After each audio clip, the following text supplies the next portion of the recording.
may saysay ho ba lahat tong mga napapakinggan ho natin ngayon? Yung ikinagagalit ng marami. Kung sa experience nyo po, it took 18 years nung anak nyo na lumaki. Favorable ba yung decision? Oy, favorable.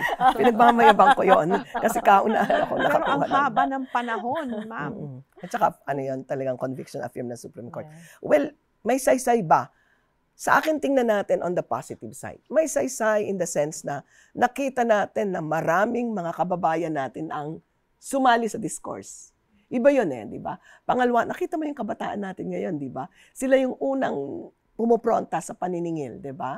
Pangatlo, nagkaroon ng luminya ng ibang branch. Di ba? Meron ng mga lifestyle check, di ba?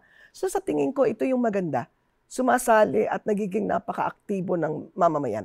Ang tanong, hanggang kailan masusustain yung attention ng public? The moment mawala yan, baka wala na rin yung investigation. Yun yung takot ko.